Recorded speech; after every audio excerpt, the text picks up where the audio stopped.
আজকের আমরা আলোচনা করব বৃত্ত। বৃত্ত নিয়ে আজকের আলোচনা। বৃত্ত। তাহলে প্রথমে আমরা কি করব?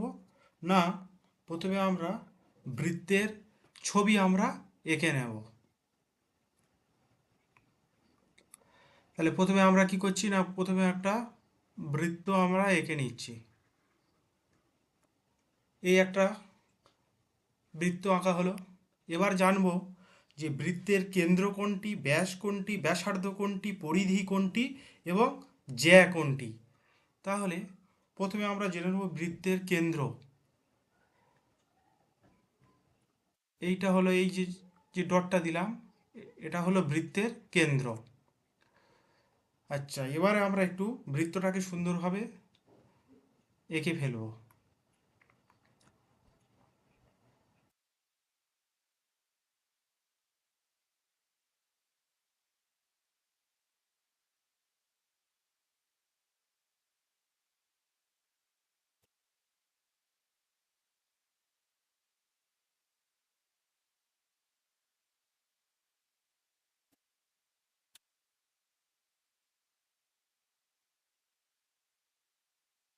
তাহলে এবার আমরা একে একে নাম দিয়ে দেবো।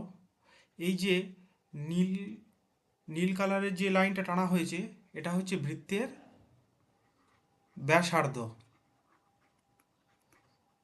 এটা হলো বৃত্তের ব্যাসার্ধ। এরপর আমরা আলোচনায় আসছি। আচ্ছা, এই যে যেখানে আমরা এই এইটা হচ্ছে বৃত্তের কেন্দ্র, এটাকে আমরা ও নাম দিলাম। এটা হলো বৃত্তের কেন্দ্র। তাহলে ওটা হলো কি? ওটা হলো বৃত্তের কেন্দ্র। এইটা হচ্ছে বৃত্তের কেন্দ্র।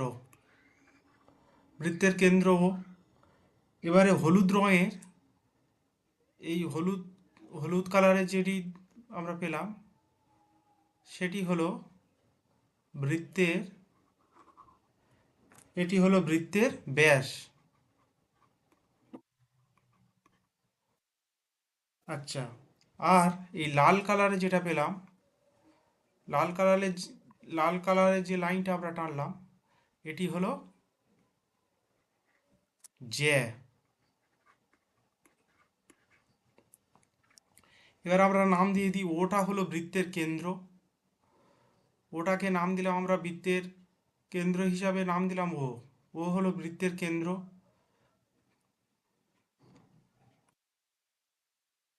ওটা হলো কেন্দ্র। আচ্ছা, এখানে এই এ বি, এটা হলো বৃত্তের হলো ব্যাস। এ বিটা হলো ব্যাস। আচ্ছা, এখানে ও বি, ও সি নাম দিলাম এটা। ও সিটা হলো কি? ব্যাসার্ধ। আর এটাকে আমরা নাম দিলাম এক্স ওয়াই। এই এক্স ওয়াইটা হলো বৃত্তের জ্যা। এটি একটা বৃত্তের, এই একটা বৃত্ত এঁকে ফেললাম। এবারে এই যে বৃত্তটা আমরা আঁকলাম, এই বৃত্তের, এবারে প্রথমে আমরা দেখব যে বৃত্তের কাকে বলে। বৃত্তর সংজ্ঞা সম্পর্কে আমরা জানব। তাহলে বৃত্ত কাকে বলে? না, একটি বিন্দুকে কেন্দ্র করে, মানে এই যে ও যে বিন্দুটা দেওয়া হয়েছে, এই ও বিন্দুকে কেন্দ্র করে সমান দূরত্ব বজায় রেখে, এই চারধারে সমান দূরত্ব বজায় রেখে অন্য একটি বিন্দু তার চারিদিকে একবার ঘুরে এলে যে ক্ষেত্র তৈরি হয় তাকে আমরা বলবো কি? না, তাকে বলবো বৃত্ত। তাহলে বৃত্তের ডেফিনেশন কি বলো? একটা নির্দিষ্ট এই একটা বিন্দু আছে, ও বিন্দু, এই ও বিন্দুকে কেন্দ্র করে সমান দূরত্ব, এই ও বিন্দু চারধারে সমান দূরত্ব আমরা কি রাখছি? বজায় রাখছি। রেখে অন্য একটি বিন্দু তার চারিদিকে একবার ঘুরে এলে যে ক্ষেত্র তৈরি হয় তাকে আমরা বলবো বৃত্ত। তাহলে বৃত্ত হলো।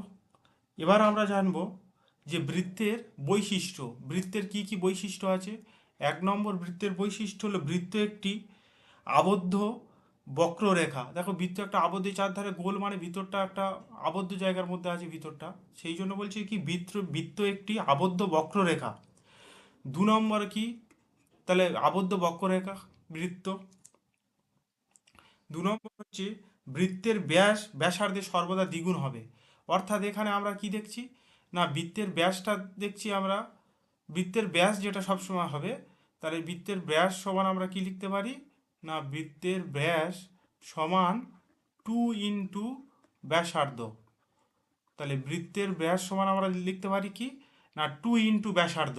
তাহলে বৃত্তের ব্যাস সমান 2 ইন্টু, অর্থাৎ বৃত্তের ব্যাস সবসময় ব্যাসার্ধের দ্বিগুণ হবে।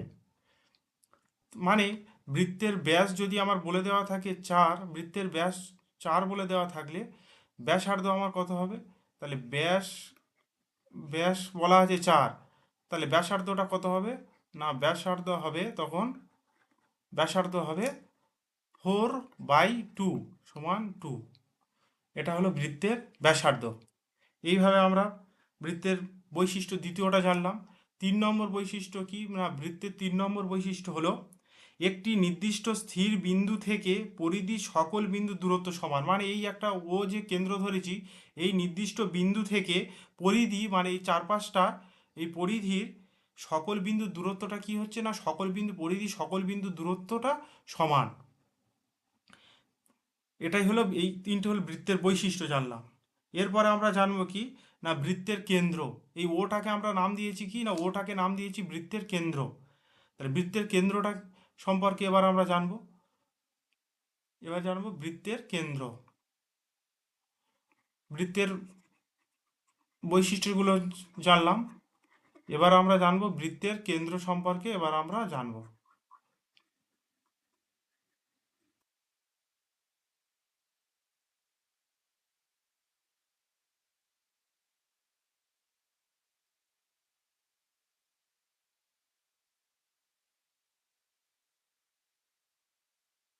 এবার জানবো বৃত্তের কেন্দ্র। তাহলে বৃত্তের কেন্দ্র কি এখানে ধরেছি আমরা, বৃত্তের কেন্দ্র কি, না বৃত্তের কেন্দ্রটাকে আমরা এখানে ও ও ধরেছি।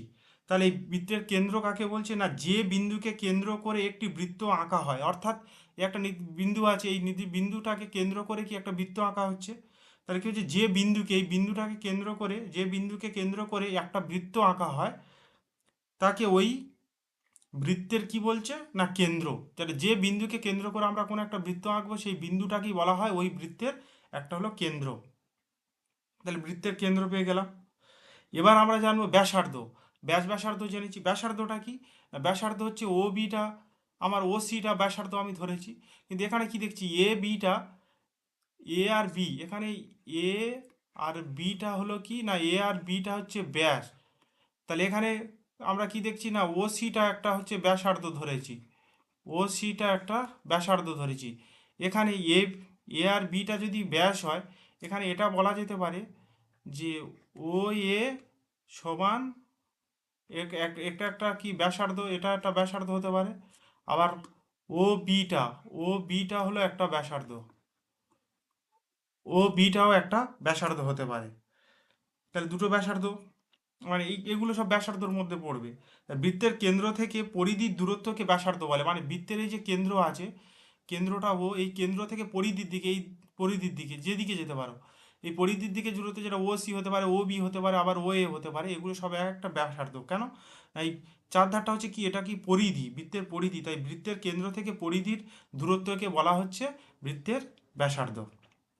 এরপর যেটা আমরা জানবো সেটি হলো যে বৃত্তের ব্যাসার্ধ পেয়ে গেছি। এবার ব্যাস, ব্যাসটা কি, না বৃত্তের কেন্দ্রগামী সকল জ্যাকেই ব্যাস বলে। তাহলে বৃত্তের এই যে কেন্দ্র, এই কেন্দ্রগামী সকল জ্যা, এটা একটা জ্যা, এক্স ওয়াইড একটা জ্যা ধরেছি। উপরেও আমি এই রকমভাবে উপরের দিকে একটা যদি আমি এরকম লাইন দিই, সেটাও কি একটা জ্যা হয়ে যাবে। তাহলে বৃত্তের কেন্দ্রগামী সকল জ্যাকে, এটা যেহেতু কেন্দ্র দিয়ে গিয়েছে, তাই বৃত্তের কেন্দ্রগামী সকল জ্যাকেই বলা হবে ব্যাস। কারণ আমরা কি জানি, না বৃত্তের মানে বৃহত্তম জ্যা কি, না বৃত্তের বৃত্তের বৃহত্তম বৃহত্তম জ্যা হলো ব্যাস। তাহলে বৃত্তের বৃহত্তম জ্যাটাই কি, না বৃত্তের বৃহত্তম জ্যা আমরা জানলাম কি, এটা হচ্ছে ব্যাস। বৃত্তের বৃহত্তম জ্যাটাই হলো বৃত্তের ব্যাস। তাহলে ব্যাস সম্পর্কে জানলাম। এরপর আমরা যেটি জানবো সেটি হলো জ্যা। তাহলে জ্যাটা কি, এই এখানে আমরা ধরেছি এক্স ওয়াই হচ্ছে কি একটা জ্যা, বৃত্তের জ্যা।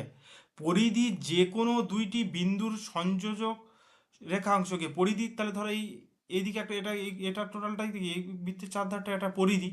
তো এবার এই পরিধির এখানে একটা বিন্দু নয়, পরিধির যে কোনো দুটি বিন্দুর, মানে এটা এক্সটা একটা বিন্দু নিয়েছি, ওয়াইটা একটা বিন্দু নিয়েছি, নিয়ে এটাকে আমরা কি করেছি না সংযোগ করেছি। তাহলে পরিধির যে কোনো দুটি বিন্দুর, তাহলে এক্স একটা বিন্দু ওয়াই একটা বিন্দু, এই দুটো বিন্দুকে যখন আমরা সংযোগ করছি মানে জুড়ে দিচ্ছি দেখো, তাহলে যে পরিধির যে কোনো দুটি বিন্দুর সংযোজক রেখাংশকে এটা জুড়ে দেওয়ার পর একটা রেখাংশ তৈরি হয়েছে, সেটাই হলো কি না, সেটা হলো জ্যা। এই উপরেও একইভাবে আমি করতে পারি, কারণ পরিধির যে কোনো দুটি বিন্দুর সংযোজক, মানে এটা এই বৃত্ত চারধারটা কি, এটা পরিধি।